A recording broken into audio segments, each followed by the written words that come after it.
After Tyrese Haliburton hit the game winner to eliminate the Bucks from the playoffs, Haliburton's dad actually walked onto the court and started taunting Giannis, and Giannis exchanged some words with him. And then there was another altercation after that, and that was Giannis having words with Benedict Mathurin. And here's what Giannis had to say after the game about it. I don't really see you as someone that gets into it with people after the game. It looked like you were kind of standing there by the three-point line, then all of a sudden you're in the middle of kind of everything. Just what happened kind of out on the floor after the game?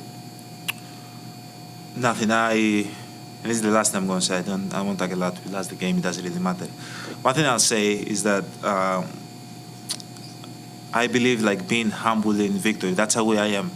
Now there can be a lot of people out there that are like, no, when you win the game, you gotta talk shit, and you know it's a green light for you to be disrespectful towards somebody else. I disagree. I've won the championship. They haven't. Okay, and that doesn't say anything. I'm not trying to minimize their effort, but I remember when I won, my mom that she's never missed the games from February 11th or 13th when she came in Milwaukee against the Knicks. She never missed a game.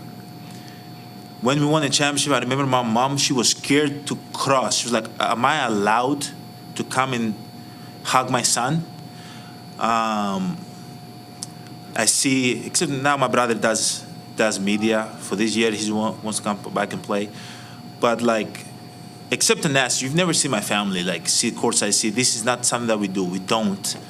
I try to keep my family away from the game.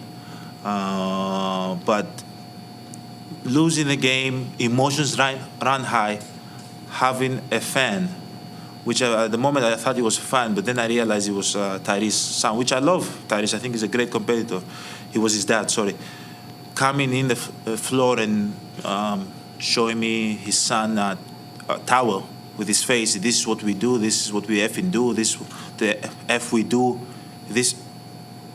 I feel like that's very, very disrespectful.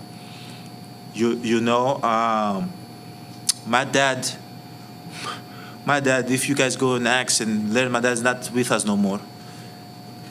My dad used to come in the family room and was the most respectful person ever. You know, when you come from nothing and you've worked your whole life to sell stuff in the street, and your whole life you'll be scared of the police of deporting you and sending you back to your country. You have to protect your kids with all means. You create this mentality of being humble your whole life, to not kind of disrespect anybody, not make the tension high, the emotions high, so anybody can snitch on you, say something bad about you. So when he came here, I remember I was like, Dad, why are you so humble? Why you go to the family room? You don't even say a word. You sit in the back. Why are you like that? Don't worry about it. Don't worry. That's how I grew up. That's what I had around. So when I see other dads, which don't disrespect me, maybe if my son play basketball, I might be in the court. I might be the one on the court, and like 20 years later, you can play this interview and say, Giannis, you're contradicting yourself. But we'll see in 20 years. But I'm talking about right now how I feel. You know, having somebody's dad, which I'm happy for him, and I'm happy for his son, and I'm happy that he's happy for his son. That's how you're supposed to feel. But coming to me and disrespecting me and cursing at me, I think is totally unacceptable. Totally unacceptable. Okay? And I'm not the guy that points fingers, because in my neighborhood, snitches get stitches. So I don't want to say something, for him to say, to get fined or anything. But it's not respectful. I talked with him at the end. And I think we're in a good place.